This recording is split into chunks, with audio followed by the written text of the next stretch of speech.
Aaron week continues here at SunTrust Park, and you guys know the clean throwback jerseys they've been wearing from 1974. This is always a special time when they're able to bring them back.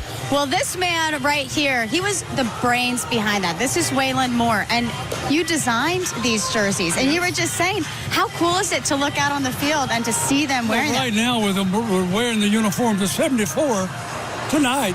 I feel like it's 1974.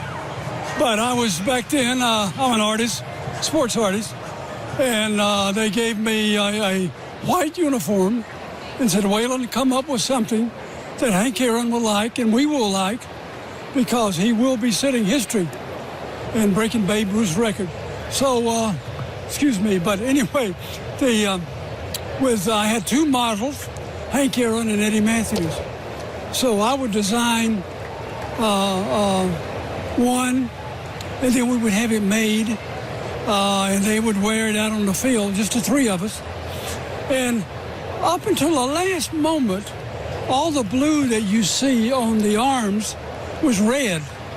And because I felt red was a nice color.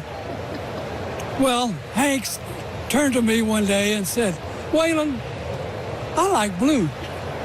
So you see we have blue, which is great. But one thing about the uniform, when we're on the road, the upper part of the uniform switches color. All the white you see turns blue. And the reason for that is, up until that time, all road uniforms were just almost terrible to look at. They were grays, no color. So I said, why don't, because we're watching it on television, why don't we have a uniform that we enjoy? So that's the reason I kept the white pants, but I did go to the dark blue shirt. And everyone seemed to like it. And so jokingly, as two little boys from the South, I loved art. Hank loved the baseball and bat. And one day, and this was our dream, I would say, because I never played ball, because even though I'm big enough, but I just love to paint and color and sketch. And then one day we came together. He was playing with the Braves, and the Braves asked me when I would become their graphics director, which I did for about 2.5 years there. And that's the way it all started. So all of you kids and adults out there, dreams do come true. And because it did for Hank and I. They are incredible jerseys, and you know what I think a lot of people love about them is the feather on the side of the arm. What originated? Where did that come from? Well, at that time, when the Braves moved to Atlanta, we were still carrying the Indian head on the uniform, and so I wanted to get away from that, and so the next best thing is use a feather. So that's the reason the feather came up on the uniform. Well, like I mentioned, incredible uniforms and a very special week, and it's really cool to look out. I know the players are so enjoying wearing these. You did an incredible job with them. So you got your work in Cooperstown. This man has done a great job, Chip and Joe. If I may interrupt one more time.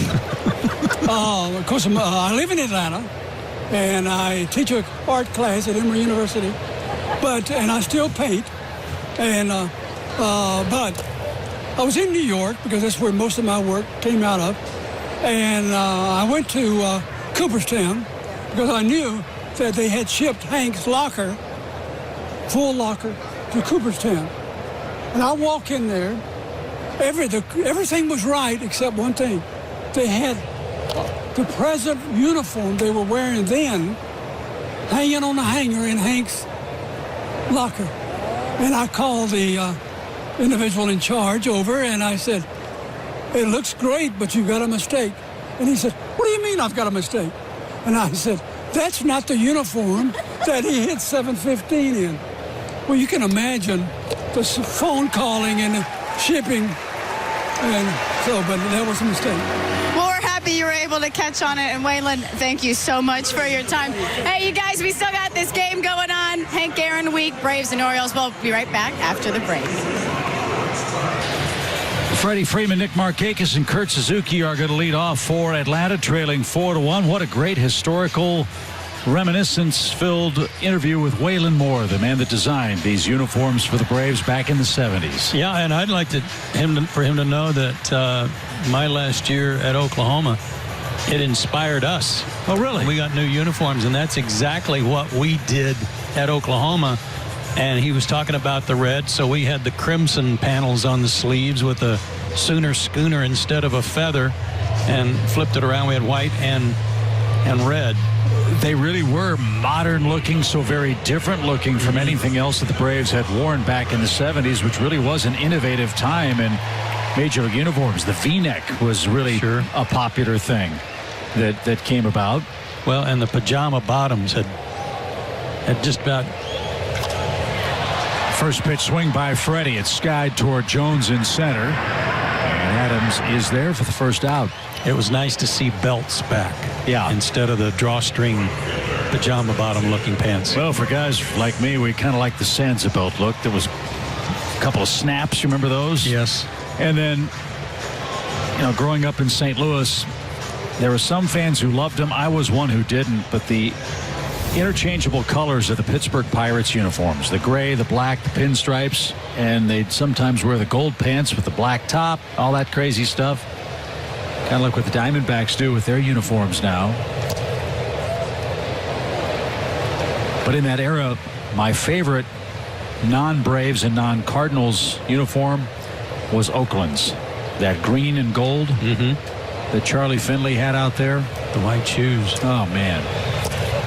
Because you don't see green on uniforms too often. It was Fort Knox gold, right? Wedding gown white, and I can't remember the green.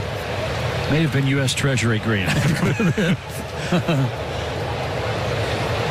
But those were such innovative and so unique because, again, you have teal now. You have, like in Seattle, the uniforms have, a cedar tree color green, whatever you want to call it. That's what I call it. But nobody has that Kelly green on the uniform, and it really stands out.